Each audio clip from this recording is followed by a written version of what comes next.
안녕하세요. 새아이 엄마 봉플로입니다. 오늘은 우리 집 새아이 중학생 시절에 대해서 이야기해 드리겠습니다. 앞서 지난 방송에서 아이가 관심을 갖는 한 분야를 찾아서 자신감을 길러주면 공부 같은 예를 들면 공부 같은 다른 분야에서도 뛰어나려고 스스로 노력을 하게 된다라고 말씀드렸죠. 공부에 관해 또 이어서 말씀드리겠습니다. 일단 학생이니 자녀에게 공부를 시켜야 된다는 부모 입장에서 말씀을 드릴게요. 우선 1단계, 아이가 공부에 관심이 없다면 공부 이유를 깨닫게 합니다.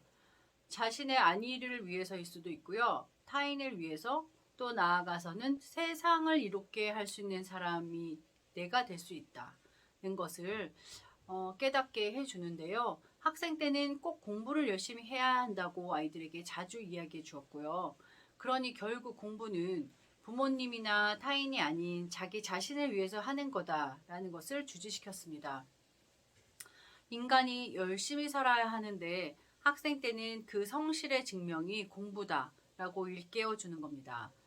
물론 부모인 우리도 돈을 얼마를 버냐의 정도와 상관없이 매일 성실히 맡은 바 일을 열심히 하는 모습을 보여줘야겠죠. 우리 부부도 단 하루도 그냥 사는 날은 없는 것 같아요. 지금은 지난 시간 3명 아이들 학교 잘 간 것으로 뭐 잘난 척 아닌 잘난 척은 하고 있지만 사실 어쩌보면은 인간적인 삶으로 봤을 때는 그다지 성공한 인생은 아니잖아요. 사업에 실패했고 또 15년이 다 되어가는 동안 지금까지 또 재기하지 못하고 있으니까요. 그래서 자동적으로 아이들에게 스스로 너희 길은 너희가 살아야 될 길은 너희가 찾아야 된다라는 그런 강박이 우리 부부에게는 있었던 것 같습니다. 우리 이야기 그만하고요. 다시 공부 얘기로 돌아가서요. 공부에 관심이 어느 정도 있다 하는 아이들은 그 효율에 관련된 이야기를 자주 논의를 해야겠습니다. 이때 강제적이거나 또 전면적으로 부모가 나서서 컨트롤한다? 그건 좋은 방법은 아닌 것 같고요. 바둑 둘 때 왜 옆에서 혼수 두는 사람 있잖아요. 바둑 혼수 두는 사람처럼 바로 옆에서 지켜보고는 있지만 스며들듯이 개입만 하는 게 좋은 것 같습니다. 엉뚱한 다른 길로 가는 것만 붙잡아서 교정해 주면서요. 이렇게 하려면 부모랑 공감대 형성이 필요하잖아요. 그래서 우리 집에서는 그 대기자 TV에 출연했을 때 유튜브 방송에서도 말씀드렸지만 그 매개체 역할을 했던 것이 바로 집밥입니다. 집밥에 대해서는 또 방송으로 한 번 더 말씀드릴 거고요. 여름 방학 맞이 집밥 쿠킹 특강 방송도 준비하려고 합니다. 공개적으로 할 수도 있고요. 그 많은 기대 부탁드리고요. 아이들 공부 한참 할 때 우리 집에서 즐겨했던 메뉴들 공개하고 직접 만드는 것도 보여드릴 예정이에요. 매일매일 또는 한 끼 또는 간식을 해주면서 너의 노력을 나는 응원해. 너의 미래를 나는 응원해. 라는 모습을 부모가 보임으로써 아이들도 집중해서 공부에 전념할 수 있었던 것 같아요. 중학교 때 곧 사춘기 때는 질풍노도의 시기라고 하잖아요. 강한 바람과 성난 파도와 같은 시기라는 뜻이라고 하네요. 거의 모든 아이들이 이 시기를 거쳐갑니다. 평소랑 다른 행동들 하죠. 밥도 잘 안 먹고 공부도 의욕도 없고 반항하고요. 우리 집 두 딸들은 유별나게 사춘기를 치르진 않았어요. 아들 그 게임 얘기 좀 해드릴게요. 그때만 해도 벌써 8년, 9년 전이니까 요즘보다는 훨씬 덜했지만 그 스마트폰과 컴퓨터 게임과의 전쟁이 한참 됐었던 때인 것 같아요. 우리 아이들도 게임을 워낙 어렸을 때부터 좋아했고 잘했습니다. 또 무슨 등급인가 그런 거 있잖아요. 브론즈, 실버니, 다이아니 줄줄이 깨고 있었고요. 또 등급도 높았어요. 그러니까 게임 시간이 얼마나 길었겠어요? 게임 시간이 점점 더 길어지고 또 하루는 게이머가 된다면서 연습을 더 해야겠다는 거예요.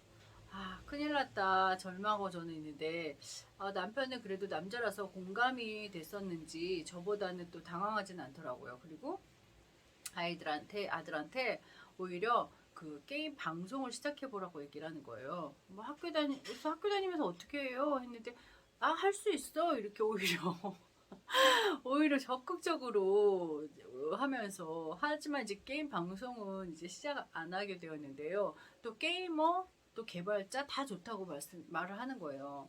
아, 저는 안타까운 마음에 또 남편이 원망스럽기도 했는데 지금 생각해 보니까 그런 우리의 태도가 아이의 마음을 닿지 않게 만든 것 같아요. 그래서 PC방 가면은 한뭉차서 아이들 찾으러 엄마들 다니잖아요. 어, 안 되겠다 싶은 거예요. 그래서 저희는 집에다가 최고 사양의 컴퓨터 놓고, 의자 놓고, 자판기, 헤드셋을 구비해 준 겁니다. 단 조건이 있었어요. 그때까지 내신 1등을 놓치지 않고 유지했었기 때문에 자신이 목표를 정하게 하고, 그 목표를 본인이 달성을 했을 때, 그럴 때 한 가지씩 시험이 끝날 때마다 준비를 해주게 되었습니다. 우리 집 형편보다 조금 과한 물건들이었어요. 사실 요즘 교수님들 강의 보니 물건 걸고 공부시키지 말라고 하시던데 우리는 항상 거꾸로 했네요. 그런데 우리 둘째에게는 성향상 딱 맞는 공부 유도 방법이었던 것 같아요. 본인은 더 열심히 공부할 수 있었다고 하더라고요. 요즘 컴퓨터 게임 때문에 고민이 부모님들 많으시죠. 이제는 스마트 기기들 없이는 공부할 수 없는 시대가 맞고요. 오히려 현명하게 활용해서 공부에 도움을 받아야 하는 세대이기 때문에 본인 스스로 자제할 수 있도록 연습해야 시켜야 합니다. 무조건 금지시키면 오히려 아이들이 반항하고 더 하고 싶어 하기 때문이에요.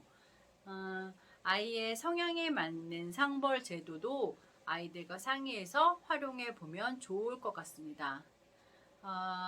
우리 집에선 운동이나 악기처럼 게임도 응원해주고 칭찬해주며 잘할 수 있도록 도와줬었거든요.